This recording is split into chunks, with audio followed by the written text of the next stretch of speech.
Christopher and Nevis Police Force, Mr. James Sutton, Commander Acting of the St. Kitts Nevis Defense Force, Major Coyote Sutton, Deputy Commissioner of Police, Mr. Cromwell Henry, Assistant Commissioners of Police, Mr. Travis Rogers, Andre Mitchell, James Francis, and MacArthur Brown,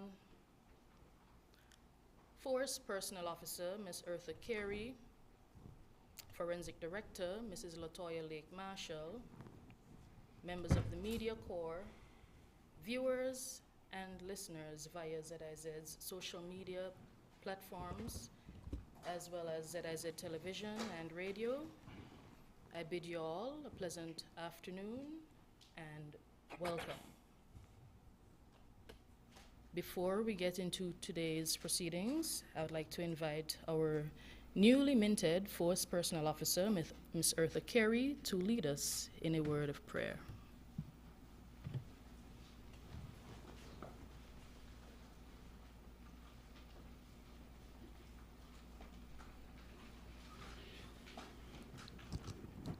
Almighty God and Heavenly Father, we come before you humble, meek, and mild.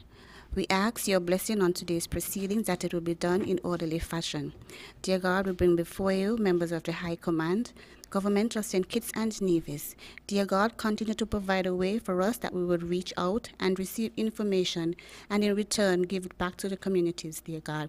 Dear God, as we gather here, let this day be one that will be remembered as one that we are continuing our motto to serve and protect, dear God. Dear God, we continue to ask your blessing. Cover us, guide us. In your name we pray. Amen.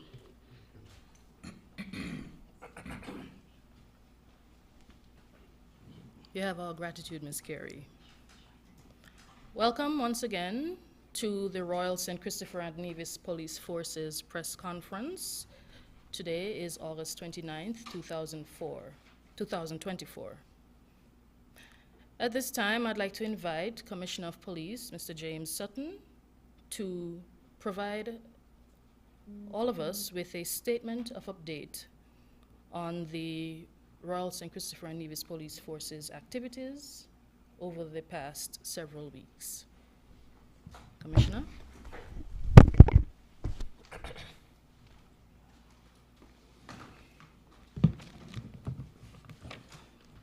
Good afternoon, members of the press, citizens at home and abroad. I want to thank you for joining us this afternoon as we seek to address you on matters of grave concern that affects all of us. That is, the alarming increase in gun violence that has plagued our community. This is not a matter for statistics or report. It is about the safety and well-being of our citizens, or the peace of our neighborhood, and the future of our children. Over the past few weeks, we have seen a troubling rise in gun violence.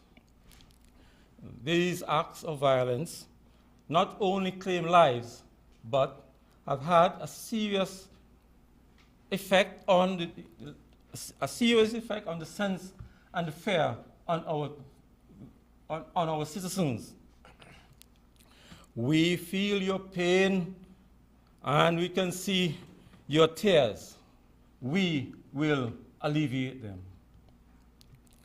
We hear you loud and clear, and we crave your indulgence as we seek to bring peace and security to you. But we cannot do it by ourselves. We have to work together. This situation is unacceptable. No one should live in fear in his or her own community. Our primary responsibility as law enforcement is to ensure the safety and security of everyone. We, as a police force, want to ensure you, the public, that we are fully committed to address these concerns. The Royal St. Christopher and Nevis Police Force intends to use our 7 priority areas to address these issues.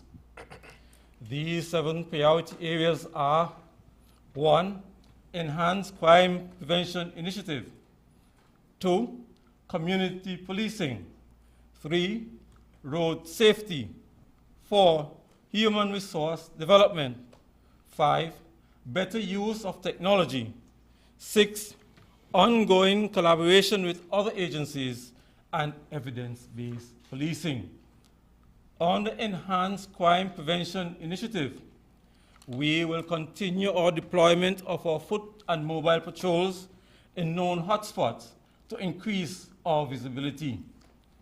We have also conducted a number of house searches and vehicle checkpoints in an effort to recover illegal firearms.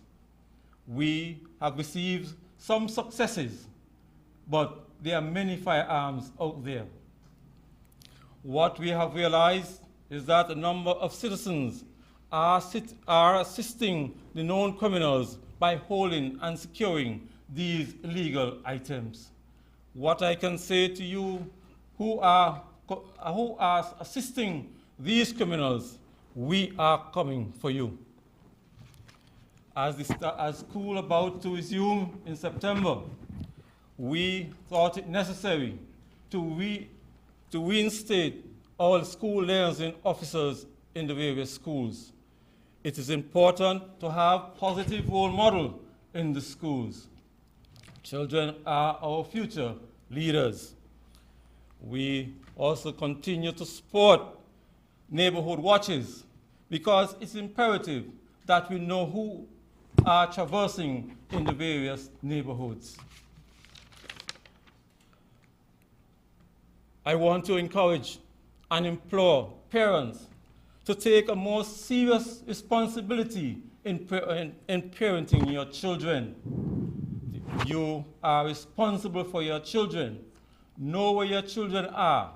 Know your children's associates and know what your children are bringing into your home. You will be held accountable for all illegal activity in your premises. On the community policing, we believe that strengthening community partnership is imperative. As I've said, fighting crime cannot be done in silo. I want to take this time to welcome the support by the government with the initiative that they took to convene the consultation on crime and violence as a public health issue. If we are to address crime, we must be able to identify the core causes of crimes.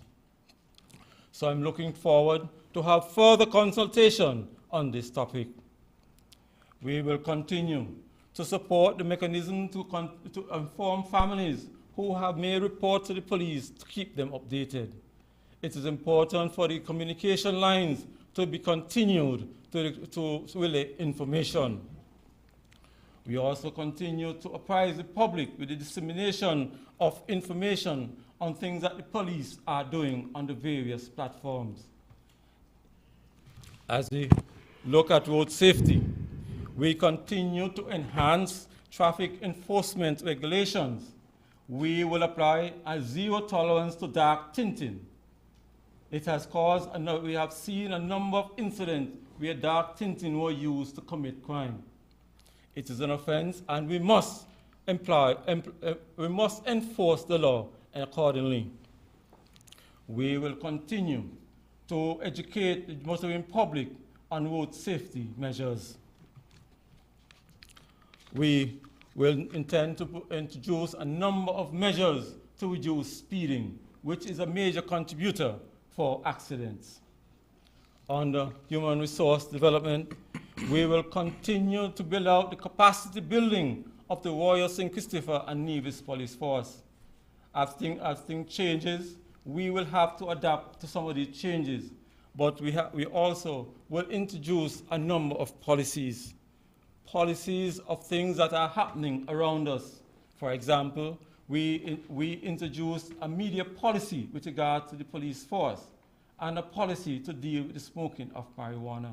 It's important because these are topics that are happening. We want to commend the government at this time as well for a number of amendments that were introduced to assist us in our enforcement. Amendments such as the Firearm Amendment Act, the Justice Interference Prevention Act, the Offense Against the Persons Act, and others. We will continue to impress upon our staff to be cordial when dealing with the public, because we have had several reports about unprofessional behavior with regard to police and community. We cannot work by ourselves. When it comes to better use of technology, we are going to use whatever resources are available to us. We have just reached out to the cable company to assist us with our CCTV program. We want to encourage persons who have installed surveillance footage cameras in their premises to keep them updated.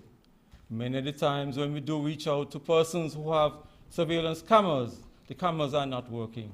So I would like to take this opportunity to encourage persons to have their surveillance cameras updated.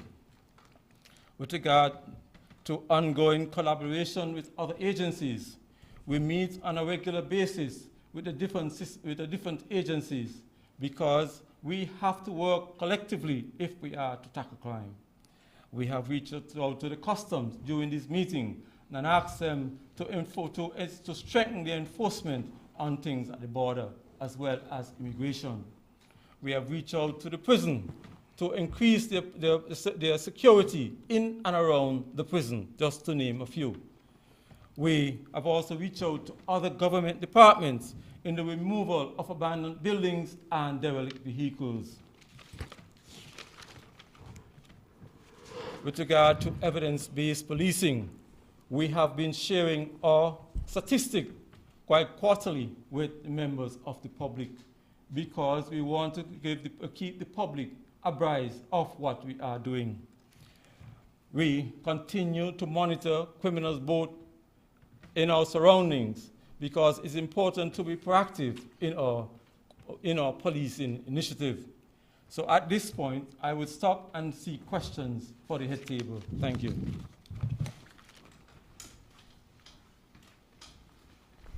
Thank you, Commissioner. At this time, the floor is open to questions from the media, both in-house as well as virtually. The entire High Command is here to assist with answering the media's questions today, as is the acting commander of the St. Kitts Nevis Defense Force. You have everybody here today. So without further ado, we'll take the first question.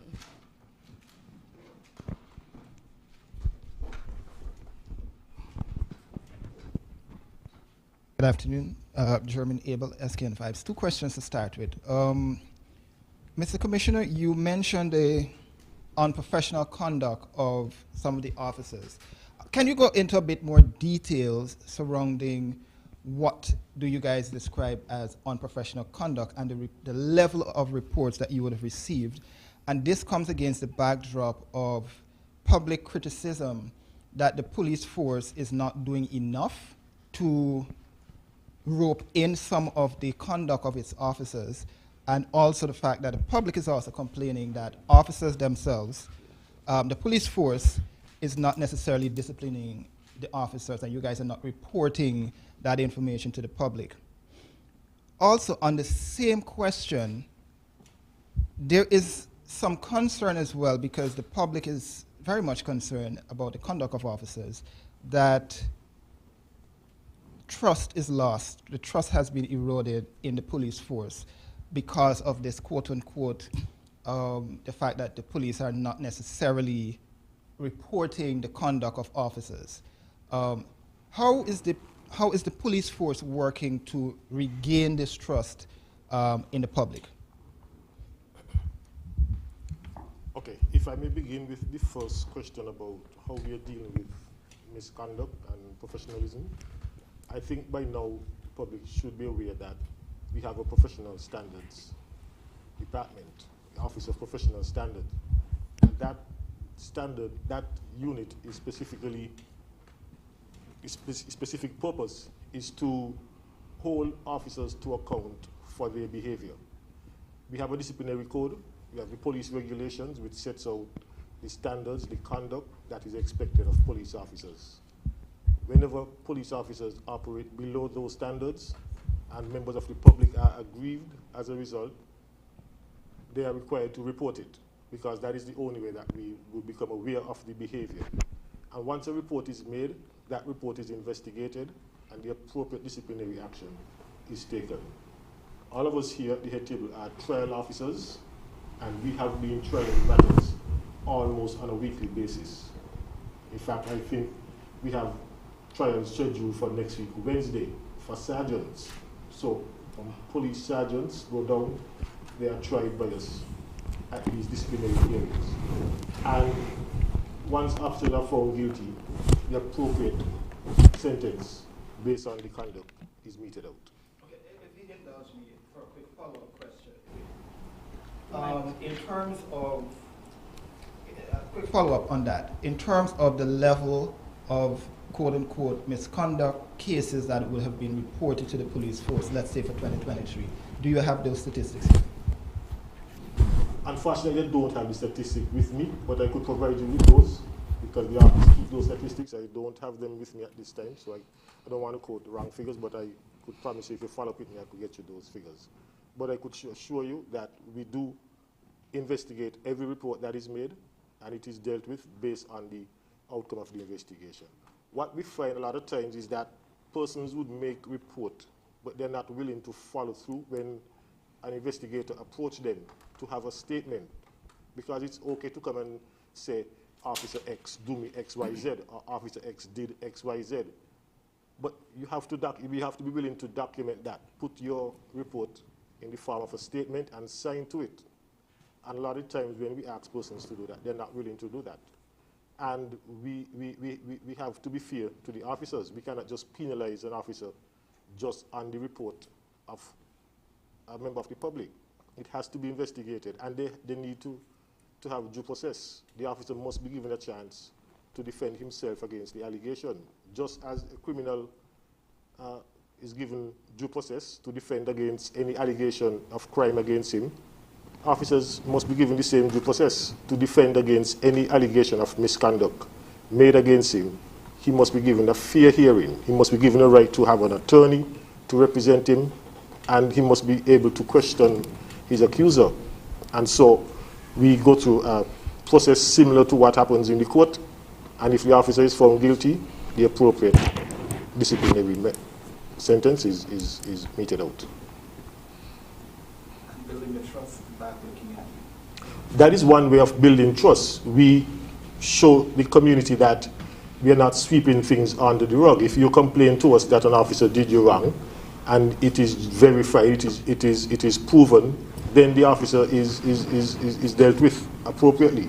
So that is one way of building trust, not sweeping reports or complaints under the table and following up and to the satisfaction of the person who is aggrieved. Apart from that, we have several community outreach initiatives. We have a national intervention unit that is responsible for most of our community policing activities. They have programs in the schools, and in addition to meeting the children in schools, they meet with parents. Once they would have identified certain behavior in children in school, they would reach out to the parents. That is a form of building trust with the public, because they build relationships with the parents of these children. There are activities after school with the children, and so the parents, for the most part, are involved. So that is one way of building trust with the community at that level. In addition to that, we have programs where officers in each district, they are required to go out in their various districts and interact with the business community, interact with persons on the street who may have concerns, and address the concerns. It may not be a concern necessarily of crime. It may be something as simple as the garbage truck hasn't been coming in my area, or my neighbor parks badly, and so the garbage truck is unable to come, and the officer address that particular problem. it might be a situation where the street light in the area is out for some time. The officer will seek to contact the various authorities to get that problem rectified. So we try different activities to reach out to the public in an effort to gain their trust.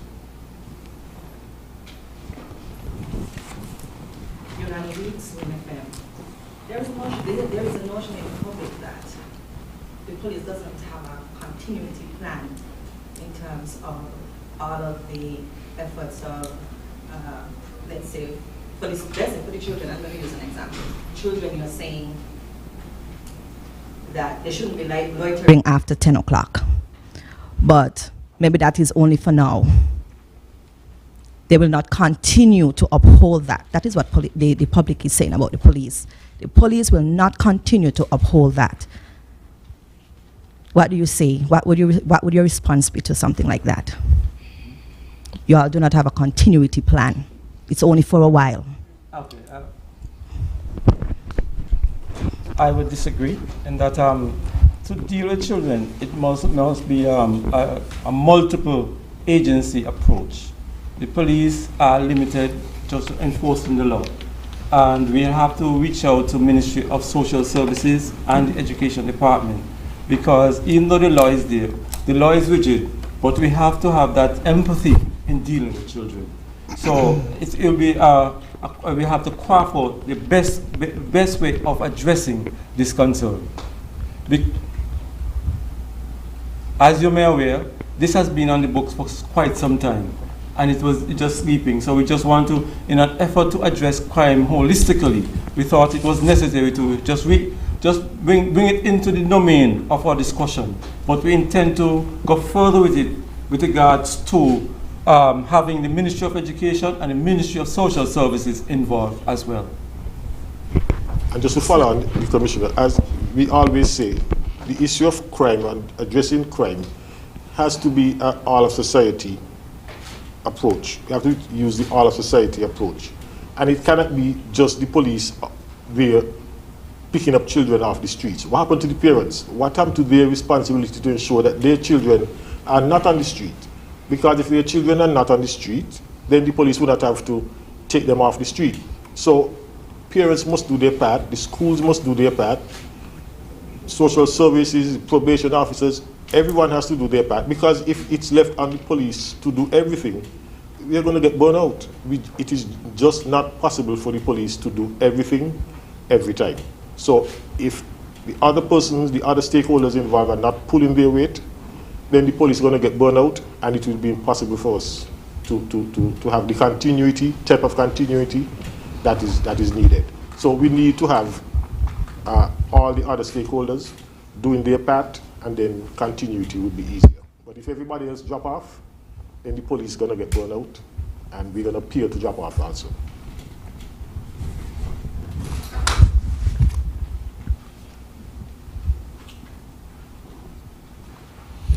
Good afternoon, Devon Cornelius, ZIZ. I have a few questions. The first one is related to the stakeholder engagement that was held last Friday.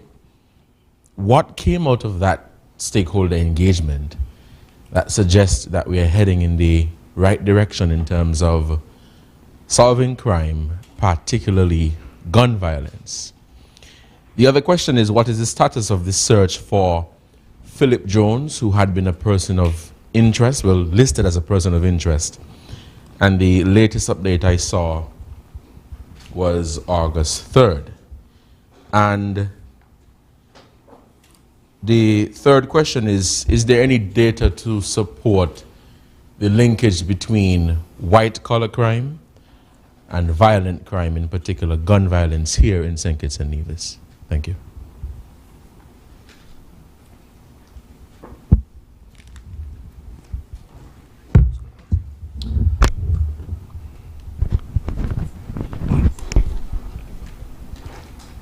With regard to the stakeholders engagement, I believe that the Prime Minister has laid it out. The police is only a subset of that engagement. We welcome such an engagement because we want all society approach when it comes to the fighting of crime. because you may have heard the different agencies or departments that will be a part of it. So basically what came out of the stakeholders meeting was just the icebreaker as to the way forward in dealing with this matter. With regard to Philip Jones, he's still wanted. A number of operations have been conducted and he has not been found, so the matter is ongoing as we speak. With regard to the data linking gun crime and white-collar crime, I will not be able to provide that information as we speak, but when it comes to gun crime, because of the fact that we do not manufacture guns here, it will require finance to purchase these guns and to get them into syndicates. So just basically that can show you a nexus. But to provide you with the data, I would not be able to provide at this time. I will have to speak to my unit in that regard. It has been reported that a number of suspects, or people believe that a number of suspects may be traveling overseas to get away from their bad acts. Can you speak to that? And does SKN have an extradition treaty with neighboring islands such as the Dominican Republic, Antigua and Barbuda, St. Martin, St. Lucia? Thank you. Repeat the first question. It's been touted around that a number of suspects may be traveling overseas to get away from their bad acts, running away. Can you speak to that? I can't speak to that because I don't have any evidence with regards to that.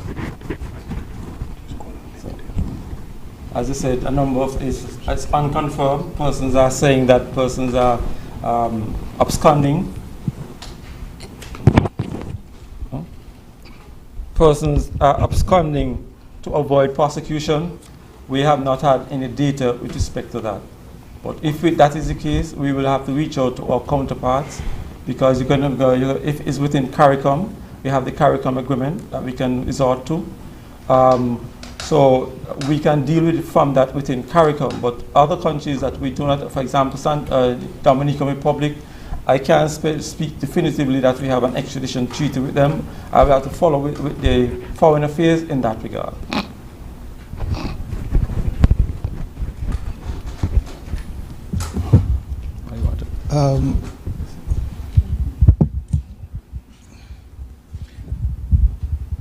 For quite some time, there's been some discussions over the years about the possibility of a hit for hire occurring across, especially these territories in the north, St. Kitts, Nevis, Antigua, Anguilla, St. Martin.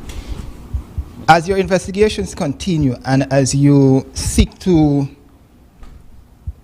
curb the current gun violence occurring here in St. Kitts and Nevis, and we've been seeing a similar occurrence in neighboring Antigua, Barbuda, to an extent Anguilla and some of the other territories. Is there any suspicion while you investigate all of these homicides that we've had for the year that this is occurring, one, and two, what sort of measure, if this is actually found to be true, that the police force will be taking or is planning to take, even if this does not happen, to combat this particular issue? If I may, we cannot speak definitively to the issue of hit, hire for hit, in terms of the violent crimes, because we don't have any evidence of that. We have investigated quite a number of homicides for the year. A number of persons have been arrested.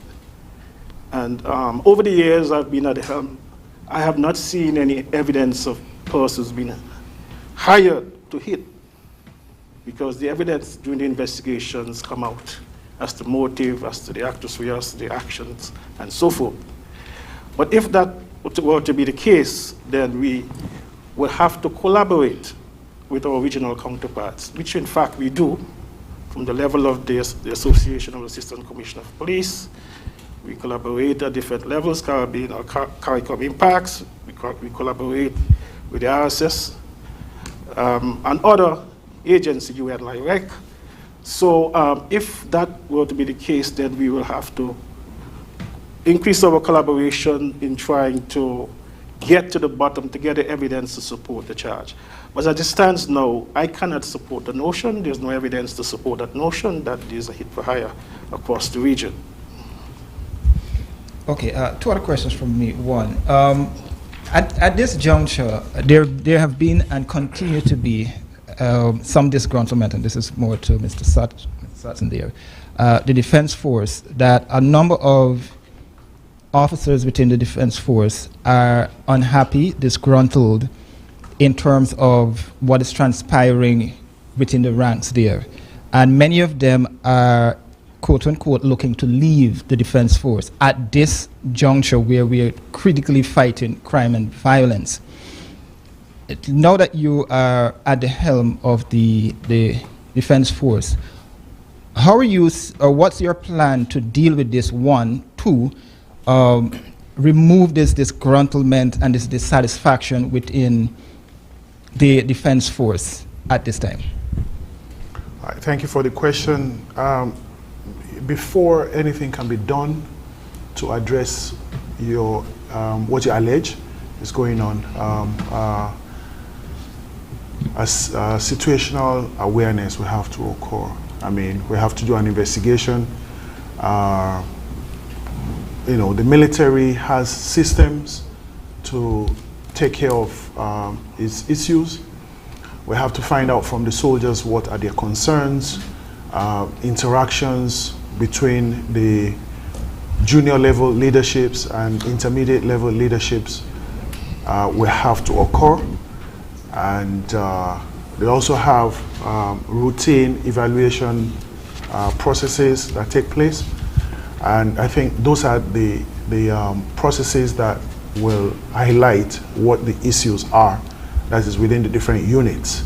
And the unit commanders will pass on that information or, you know, find a way to deal with it. Now, what cannot be dealt with within the Defense Force, where perhaps we need specialized intervention, then we seek that kind of intervention.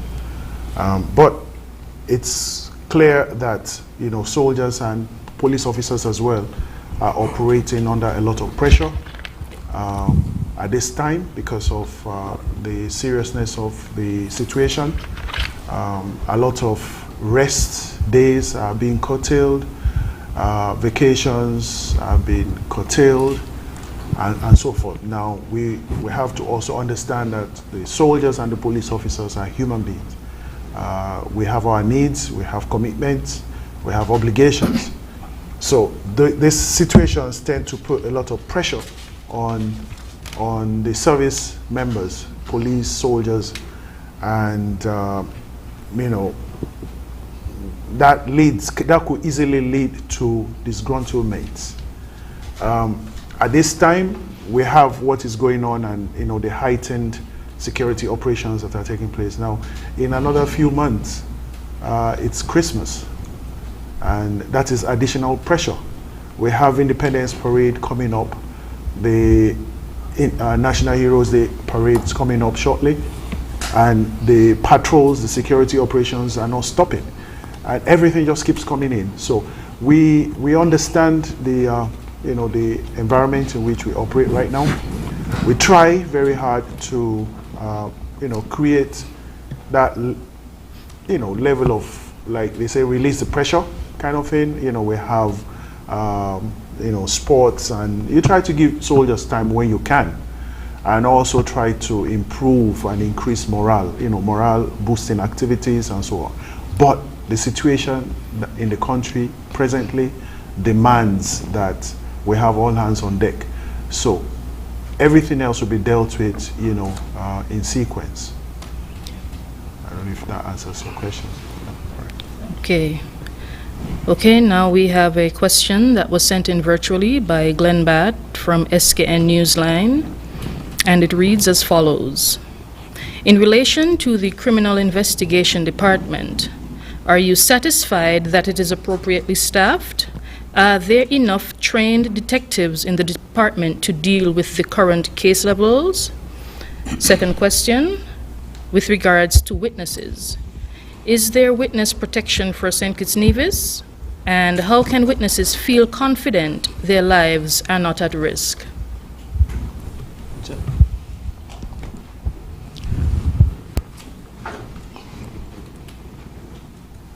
The Criminal Investigations Department, and of course the Violent Crime Unit, these two departments investigate serious crimes. We have shown that we have the capacity over the years to investigate serious crimes. Just an example, for the first 7 months of the year, we have resolved 11 homicides, which I consider to be a tremendous effort, given what it takes to investigate a homicide. These guys are well-trained, they are well confident, and they demonstrate it day after day, the ability to get the evidence to charge persons, very dangerous criminals who are bent on creating hurt, injury, and pain. So I'm quite confident on the capacity of the investigators to investigate these serious crimes. In terms of the witness protection program, yes, we do have a program that lends assistance to witnesses who are involved or who have come forward, who have given up their freedom, and they have come forward to give the evidence. We do the threat assessment of all of these witnesses. If we have the view, based on what obtains from the threat assessment, that these persons require a level of protection, we undertake that. We have been doing that for many years. And I can say that we have not lost any witnesses in the process. We have done a tremendously good job in that regard. So I'm encouraging persons who have seen something, who have heard something, to come forward and give your information. Ours is the duty to ensure that we safeguard our federation. But we also have to collaborate. The police cannot be everywhere at the same time. The police is not omnipresent. So we rely on persons who may be driving by, who may be walking by, and who may witness something to say something. And we always say that we will protect your information. Your information will be treated with the strictest of confidence. So we continue to implore and encourage that the police cannot do it alone. An uncooperative witness today might be a victim tomorrow. So we continue to encourage persons to come forward, and we continue to reassure that your information will be treated with high regards in terms of the level of protection it deserves.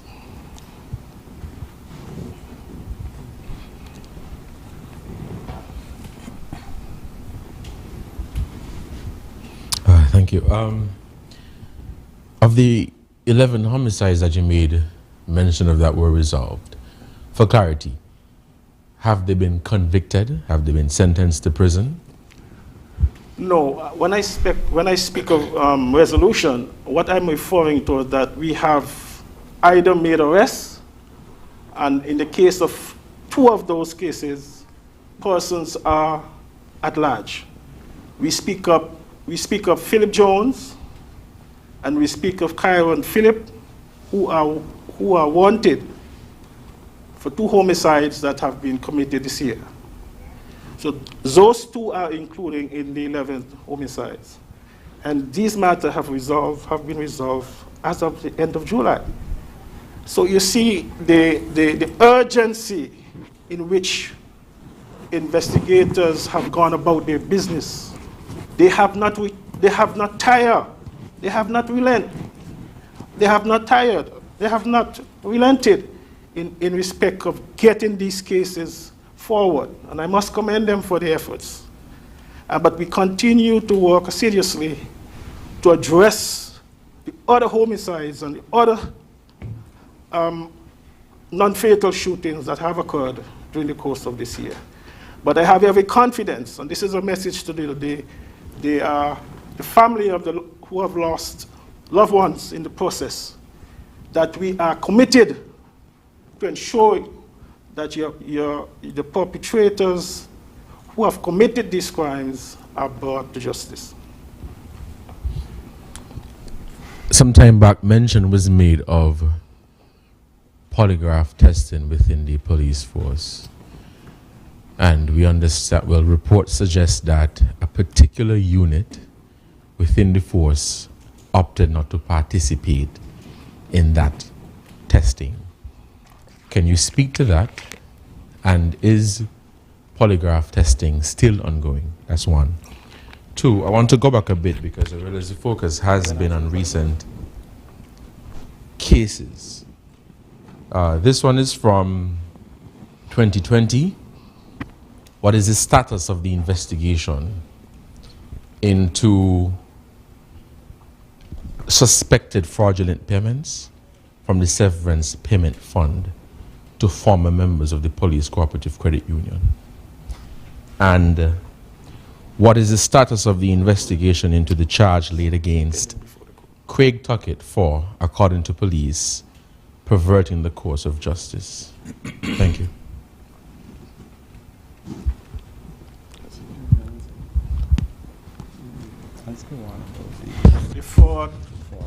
The alleged fraud that was involving members of the Police Credit Union Limited, that matter is before the court. Based on my understanding, that matter will come up shortly.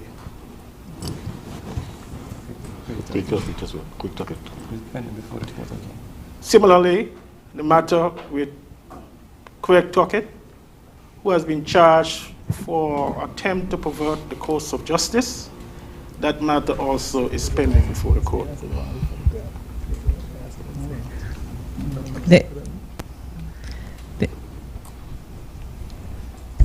With regards to the polygraph testing, we were doing some testing recently of our specialized unit, and a number of persons opted not to be vetted, and some internal decisions were taken with regards to those persons. Can you clarify what those decisions were? They have been reassigned to elsewhere. Can you provide an update on the Brian Packett matter? What's the name of the individual, right? Yeah, Brian Packett, police-involved shooting. Just last week, that matter has been committed to, the person involved in that matter was committed to stand trial. The matter has gone through the committal hearing stage of trial, and the matter is now before the High Court. Okay, and an update on the recent shooting with the 9-year-old and his uncle? That matter is currently investigated, being investigated. No updates? No updates, just the same? That matter is currently being investigated. We'll provide updates as the investigation progresses. Okay, I just want to go back to the comment that you made. 11 homicides have basically been resolved for the year. Yes. Can you give us some insight in terms of the specific cases, not the level of whatever findings you guys did, but in terms of the cases that have been resolved? And I also want an update regarding the hush puppy matter. There was an investigation that was passed over to the police force. Where has that investigation gone? If I may speak on the cases, 11 cases. I mean, we're not permitted to speak too much about cases. These matters are sub judice. They're before the court. They may involve people who have stepped forward and given evidence. And just to say that we have done the work and we have provided the cogent evidence in which to charge this person. And now is their turn to go before the court for the evidence to be tested, if I may put it that way. But suffice it to say, these persons have been charged. We have developed the evidence both from the motive and the action, and we are confident that we have developed good cases that would stand the test of time. If you're asking for the specific cases that was solved, that's what you're asking? Yes, not Well, necessarily details. Right. Well, we publish press releases on every person who we charge for each of those murders. So while we can say offhand now exactly which persons were charged for, if you go through our press releases, I'm certain you would find them there. We have photos and the names of the persons and the particular case for which they were charged for. So that information is available publicly through our press releases. The Hush Puppies case, in terms of the investigation that was passed over to the police force? Sure. Okay.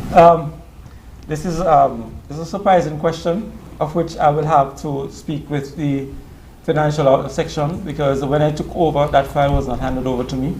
So because of the fact that it was not handed over to me, it may be still on investigation. So I will have to go out and speak with the White Collar Crime Unit, which have been tasked with conducting an investigation, to get some more information on that. Okay, this is one question, but with two parts. And it's generally that the police force is being criticized, I guess, from both political actors and civil society. But one of the bottom line issues that we're getting here is that customs. The guns are coming into St. Kitts and Nevis. And the issue seemingly, the bottom line issue seemingly is customs. When I came in some time back, I was searched, which I respected. Customs were doing their job. But what sort of work is being done collaboratively between the police force and customs in order to tackle this problem? Because even when we leave here today, the criticism will still continue that guns are somehow coming into St. Kitts and Nevis, right? What sort of collaborative work is being done there? Additionally, the police force, again, is still being criticized, and broadly, the High Command is being criticized for its handling of the crime situation. It seems as though no matter what decisions is made by everyone at this table here, you guys will be criticized regardless, right? What specifically, seemingly, is the challenge that the police force is facing when it comes to specifically dealing with the problem? Because the government is probably going to throw the whole budget behind the police force to tackle the crime problem. Let's be frank. Realistically, it's still going to happen, as we've been seeing over the years. Budget is increasing. But if you had to say specifically what's the one major challenge that even the High Command and the broader police force, the Defense Force, the Coast Guard, that you guys are dealing with that seemingly is not necessarily getting addressed at the police force level? Okay, let me look at what you have just said. Crime fighting is not solely the responsibility of the police. It has to involve the community. 90% of the times when crimes are being committed, the police is absent and the public is present. We have had difficulties with cooperative witnesses. And if we do not have cooperative witnesses, we will not be able to move forward. No matter how many technology we have to have that marriage between the community and the police and our technology in order to get to the bottom of it. Two, persons, as I mentioned about the interference, the piece of legislation that government has just introduced, the Justice Interference Prevention Act. Witnesses are being interfered with, fearful of testifying in court. These are some of the challenges that we were faced with. So by governments coming on board now to assist us with some of the legislation, it still requires the public cooperation. Crime fighting has to be a partnership if the police are to be successful. With regards to customs, customs are responsible for the borders. The customs do random searches because of the bulk and the turnaround time for economic development. So when you are doing random searches, the possibility exists that you may overlook things. So by doing that, customs, that's why I said I'm impressing about customs maybe to improve in some way, but they only can do as much with the limitations that they have. The government is coming on board to assist the customs department with certain tools that would make them more proficient in the search of these items. And one other question from me. There's something that has piqued the interest, at least my interest, and some sections of the media.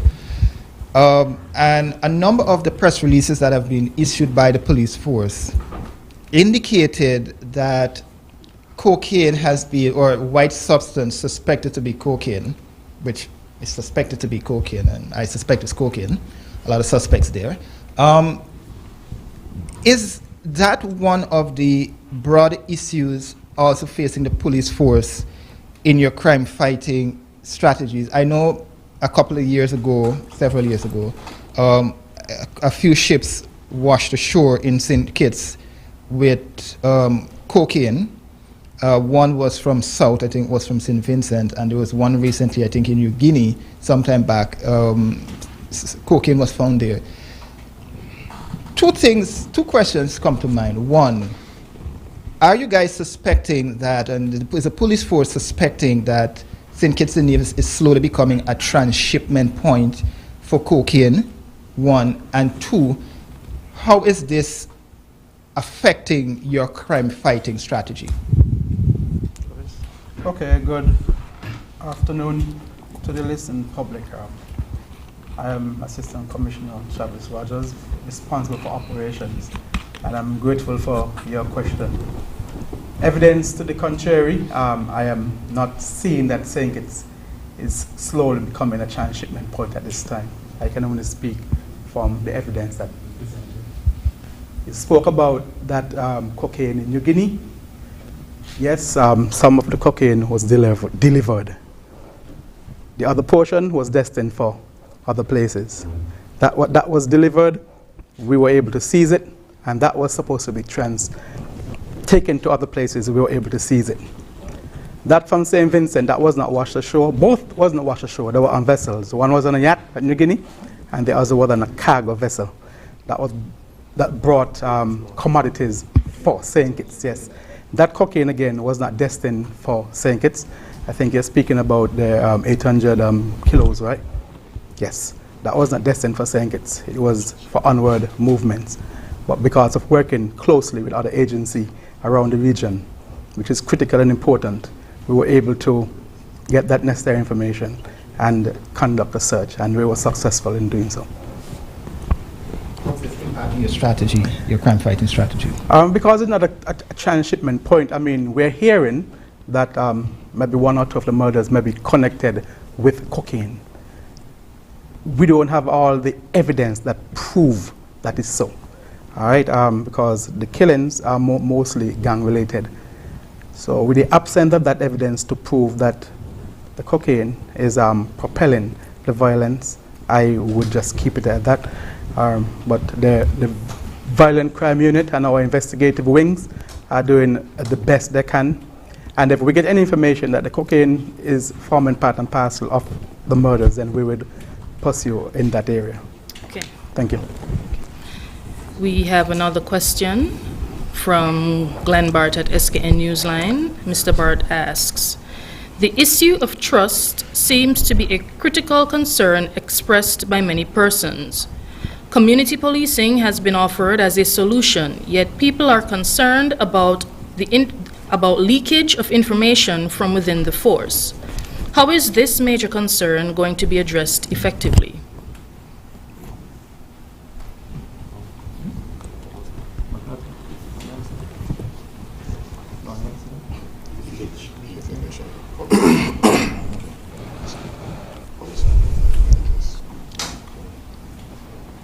Yes, good afternoon. On the matter of information leakage, the Commissioner indicated that the police force at this point in time is undertaking some polygraph activities.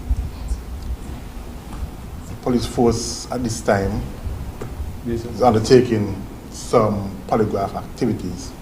Polygraph is one of the mechanisms in which we are trying to combat leakage of information. In recent times, a number of persons said that they would give the police information, and as soon as they give the police information, that information is shared with other members of the public. However, we have not had any indication from anybody, and we have always appealed to those persons. If you give police information and your information is leaked, you have the right to come and report that leakage to the professional standards, but we are not getting that from the general public. We continue to monitor our internal communication. We continue to devise strategies to see how best we can tighten our information. But we have to recognize that we are in the age of instant communication. The WhatsApp, the smartphones, and at recent times we have been discussing the ways in which we can improve our regulations to combat those type of activities inside the organization. We have some mechanisms. Those are we are not privy to say at this point in time, but we are continue to review and continue to work on the strategies to combat leakage. We have seen it. It's a concern for us. It's a serious concern for us, and we will continue to work on that so that the public can be reassured that their information is protected. Once again, I want to appeal to persons out there. If your information has been leaked, you could go to the police, Basel police station, or any police station, and report those matters, and the Office of Professional Standards would investigate those matters thoroughly. The number that you all would say call for reports, to report an incident, 707, do you think that that number is being, no, 707, right? That's the number? Yes. Do you all think that the general public is using that number enough? And are you all considering doing a confidential website where people can upload photos and videos and stuff like that? Well, in terms of the website, as some of you in the media would know, we are developing a website. It is 95% complete, and there will be provisions in that website to report crime anonymously. So yes, that is being considered. And is that going to be locally manned or? Yes, locally, not overseas? Not overseas. Knowing fully well that the public has a problem with the trust and so on with the police? Well, the information has to come to us. So in the initial stages, it will be anonymous, and so even if you send overseas, it still has to come to us. But the information will be uploaded anonymously. You will not have to identify yourself. You just put the information. So the information has to come to us if we are to do anything about it. In terms of the crime, though, I know, Jermaine, you're a stickler for statistics, and you always question us on statistics and publishing our statistics. We have been doing so. I noticed we haven't been getting any requests, so I'm happy that you are happy with the statistics. What I can say the statistics have shown is that crime is trending downwards. Maybe that is why it's not being spoken about. And for the first half of this year, crime has been trending downwards. Up to last week, when I checked it, it was 17 or 18% less crime reported than the same period last year. And that has been the trend from January. The only category that, or one of the only category that is showing the upward trajectory is the homicides. And that's what we are grappling with, the homicides and the non-fatal shootings. Those are the crimes that we are having. And those are only 2% of all crimes. So crime generally is trending downwards. We just want that message to be out there so that persons do not go away with the idea that crime is up in the Federation. Crime is not up. Homicides are the problem. Those are the ones that are up. The number 707, do you think that people are utilizing that enough? No. To be honest, then it's not being utilized enough. That's just as blunt as I could make the answer. Okay, one final question from me. As you mentioned, the crime is trending down, which is commendable. And in fact, people don't look at figures to say crime is trending down when they're seeing the big crime, homicides, right? Regardless if there's one for the year, they're still going to see homicides trending upwards regardless. Well, no, so there's a crime trending upwards. Exactly. Right, regardless. But the issue for me right now, and the other concern as well is, and how are you guys tackling this, and I suspect I know what the answer is going to be, but just to reassure the public. What we've been seeing in recent weeks, months, is the matter of a number of foreign-owned or Asian-owned supermarkets being the target of thieves or robbers.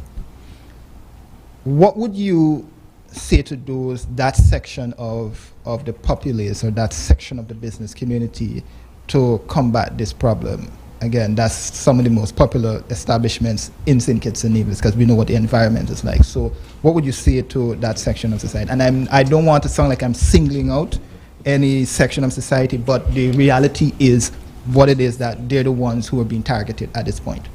Well, we have met on more than one occasion with that segment of society you refer to, and we have asked them to harden their targets, get security for their premises. Those who did not have CCTV, we urge them to install CCTV. We have arrested quite a number of persons. You see it in the media. We produced the releases who were responsible for committing crimes of violence against that sector or that segment of society. So we continue to engage them in a forum. They continue to produce their ideas, and I'm hopeful that the crimes, which really is largely from the person robberies that are committed, will trend downwards because of continuous engagement with that segment of society. We're very hopeful in that regard. Do you believe that it is time the business community adopt technology to minimize the use of liquid cash, especially those establishments? That is one of the suggestions that we have made to that community, and we continue to urge not only that community, because we engage the business owners generally in St. Kitts Nevis to minimize your use of liquid cash. We encourage persons to do frequent deposits during the course of the day. So the answer to your question is yes. I think the central bank is on board with that. The central bank is right now pursuing a project, the Dcash, where they would have a digital EC currency in a digital format, so that persons will be able to use the EC currency using their smartphones. So there would not be a need to have cash, but you can still spend using your smartphone. So there is a Dcash that is coming on stream, and we really look forward for that to be used more widely in the public, and that would help us to reduce the use of cash at business places. So we look forward to the introduction of the D-Cash by Central Bank. Just 2 more questions for me. Why did it take the police almost 2 weeks to say that there's a missing teen? And the second question is, reports on social media suggest that there was a recent, residents who are teens broke out of the Horizon home, I believe that's the name of it. Is that true? And if true, what role does the police play with regards to that in terms of assisting with getting them back in or whatever? Thank you.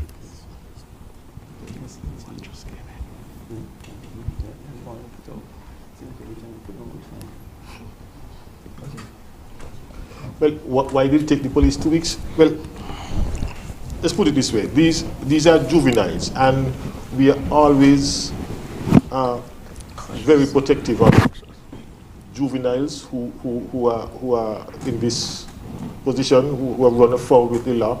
We are protective of their privacy, and we do not want to have them portrayed in public as escapees from a detention center, criminals. So we are very protective of their identity, their privacy, and so we use other means to get them back in custody. There was more than one person who would have left that facility, and we were able to get all back in custody except one particular individual. We knew where she was, general area where she was, so we were not concerned per se about her safety, her being unsafe.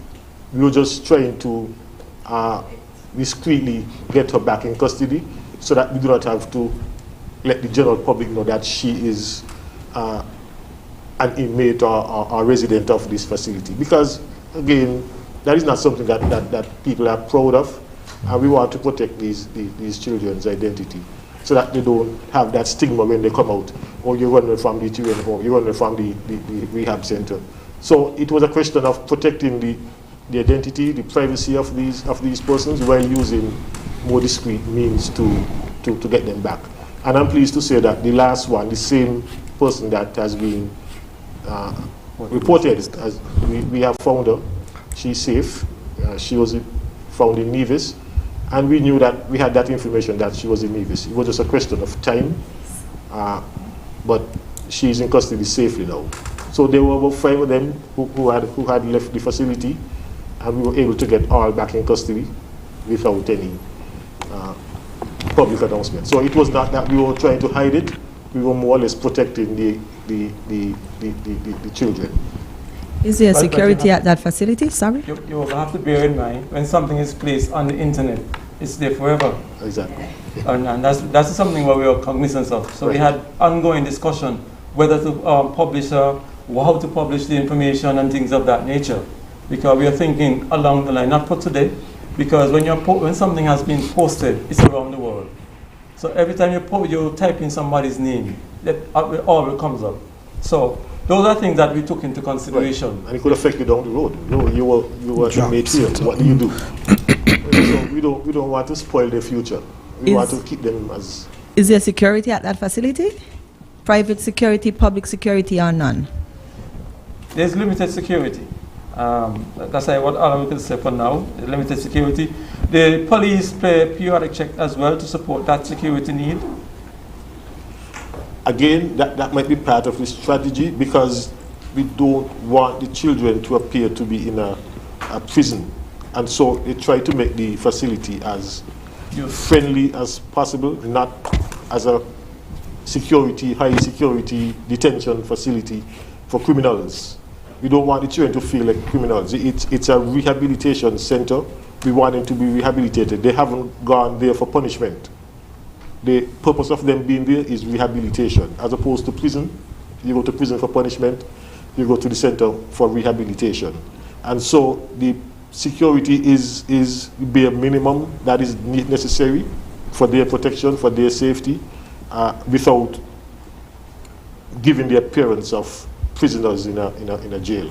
But now that you say that they have an ability to break out of the facility. Those with that ability would be treated different. We're not going to treat everybody the same way because everybody do not have that same ability.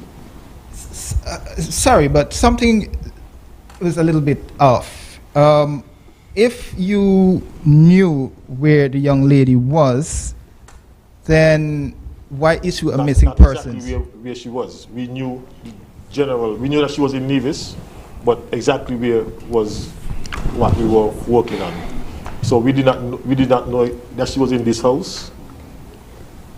We just knew that she was in Nevis. She went to Nevis. Okay, and the individual that, quote unquote, she was by, is that person going to be charged, or are those people that investigation would now go on? We just found her since we are here. We got word that she was found, and so that investigation would be ongoing as to who harbored her.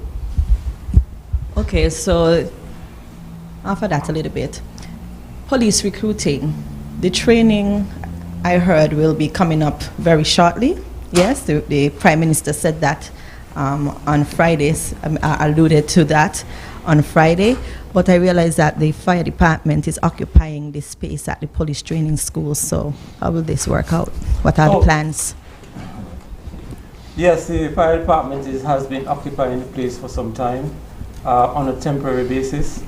They intend to, should be relocated quite shortly, because as what I can say to you is that they are in the contractual arrangement of relocation to another place. So, because the police will always want the facility to have continuous training within our organization, because some of the classroom you can have active recruit training and you can have ongoing refresher training at the same time. But that is a bit limited now because of the occupation of the building by the fire services, but that is being addressed. So do you have any idea when the training will start up for the new recruits? Well, not until early next year. Early next year, okay.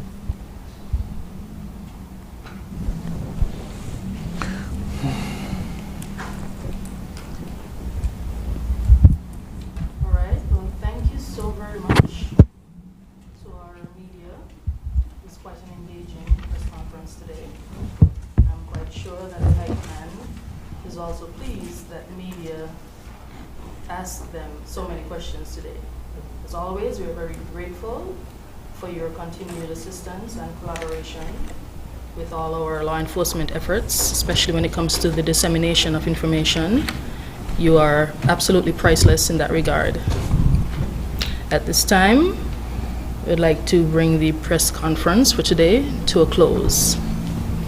Thank you all once again, those listening and viewing as well. We bid you all a pleasant afternoon.